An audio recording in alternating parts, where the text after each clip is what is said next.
اللهم صل وسلم على سيدنا محمد. يا ترى عمرك سألت نفسك ليش في ناس الكل بيسمع لها وناس تانية كلامها بيروح في الهوا؟ السر مش في اللي بيقولوا. في الشرح ده هنكشف مع بعض 7 قواعد غير منطوقة للتواصل، قواعد بتفتح أي باب مقفول. خلينا نتخيل الموقف ده. قابلت شخص قبل كده كلامه عادي جدا بسيط، بس له جاذبية غريبة. الناس كلها بتلتف حواليه، بتحب تسمعه وتقتنع بكلامه بمنتهى السهولة، كأنه معاه مفتاح سري لقلوب الناس. ممكن نفكر إن السر في الذكاء الخارق أو الكلام المعقد، لكن الحقيقة أبسط وأعمق بكتير. السر مش في اللي بنعرفه، السر كله في طريقة تفاعلنا وتعاملنا مع اللي حوالينا. وده بياخدنا لأول سر غير منطوق. من هنا بالظبط بتبدأ رحلة التحول، من شخص محدش بيسمع له لشخص بيعرف يسيب أثر حقيقي في أي مكان يروحه. كلنا جوانا رغبة قوية إن الناس تفهمنا، تسمعنا وتحس بينا، بس كتير مننا بيتكلم ومحدش بيسمع، وبنحس إننا وصلنا لطريق مسدود. والسبب إن طريق التواصل الحقيقي ما بيبدأش بالكلام أصلاً، بيبدأ من مكان تاني خالص. وهنا تيجي نقطة التحول المحورية، اللحظة اللي بتغير كل حاجة، لما بننقل تركيزنا من أنا وكلامي إلى تركيز كامل على الشخص التاني. القاعدة الأولى: اهتم بجد. الناس مش بتنجذب للي بيستعرض نفسه، لا، بتنجذب للي بيديها اهتمامه. طيب إزاي؟ أولاً، اسأل سؤال حقيقي، سؤال يوري إنك فعلاً فضولي وعايز تعرف. تانياً، اسمع للآخر من غير ما تفكر هترد تقول إيه. وأخيراً، ودي الأهم، أوعى تقاطع. المقاطعة دي رسالة واضحة بتقول كلامي أهم من كلام. وخلوا الجملة دي دايماً في بالكم، التأثير بيبدأ بالسمع مش بالكلام. دي مش مجرد جملة حلوة، دي فلسفة كاملة في بناء أي علاقة حقيقية. نيجي للقاعدة الثانية: الاسم هو موسيقى. صدقوني، أحلى صوت ممكن أي إنسان يسمعه هو صدى اسمه. لما تقابل حد لأول مرة، حاول تكرر اسمه بهدوء في كلامك. الحركة البسيطة دي بتخلق تواصل فوري وعميق بشكل لا يصدق، لأن اللي بيناديك باسمك بيدخل قلبك من أقرب باب. ده مفتاح مباشر بيحسس الشخص اللي قدامك بالتقدير والأهمية، وبيقول له أنا شايفك ومميزك عن غيرك.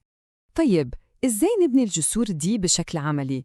القواعد اللي جاية دي مش نظريات، دي أدوات فعلية عشان نبني علاقات قوية وتستمر.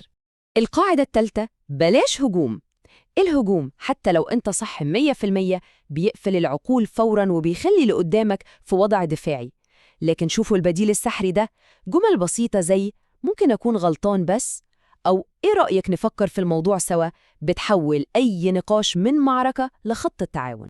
ودايما يفتكروا، الهدف هو إننا نكسب الشخص مش نكسب النقاش. إيه فايدة إنك تثبت إنك صح وتخسر علاقتك باللي قدامك؟ القاعدة الرابعة: حسس الشخص التاني بأهميته. كل واحد فينا عنده تعطش للشعور بالتقدير. بدل ما تقول شغله كويس، جرب تقول حاجة محددة، زي عجبتني جداً الطريقة اللي اهتميت بها بالتفاصيل الصغيرة في التقرير ده. المديح الصادق والمحدد هو أقوى طريقة ممكن تلمس فيها قلب أي حد.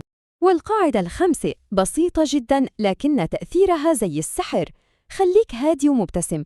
هدوءك وطمأنينتك دي عدوى إيجابية. لما بتكون مرتاح، كل اللي حواليك بيحسوا بالراحة والأمان بشكل تلقائي. اللهم صل على سيدنا محمد. الآن هندخل للمستوى الأعمق، فن التأثير الحقيقي. دي المبادئ اللي بيستخدمها أكتر الناس تأثيراً في العالم عشان يبنوا روابط ما تتكسرش. وهنا بقى بتيجي عبقرية التواصل في القاعدة الستة: خلي الفكرة تبقى فكرتهم هم. الناس بطبيعتها بتحب وتدافع عن أفكارها هي أكتر من أي أفكار تانية، فبدل ما تفرض رأيك، اسألهم إيه رأيهم، ووجههم بأسئلة ذكية لحد ما يوصلوا هم بنفسهم للنتيجة اللي انت عايزها. ده هو قمة التأثير، لأن التأثير الحقيقي مش بيتفرض، لا، بيتم توجيهه. ده فن، إنك تقود الناس بلطف للاتجاه الصح وتخليهم يحسوا إنهم هم اللي أخذوا القرار.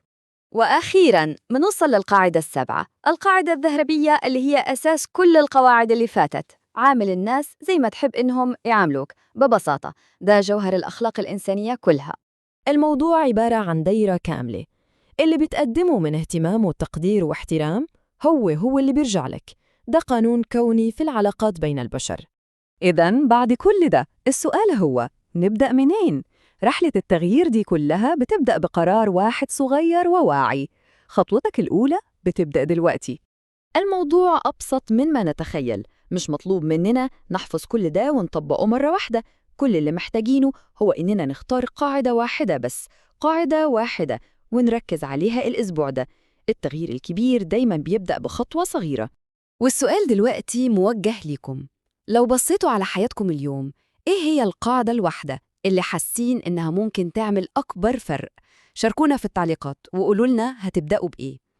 اللهم صل وسلم على سيدنا محمد. أتمنى يكون الشرح ده أضاف لكم قيمة حقيقية. السلام عليكم، دمتم في رعاية الله.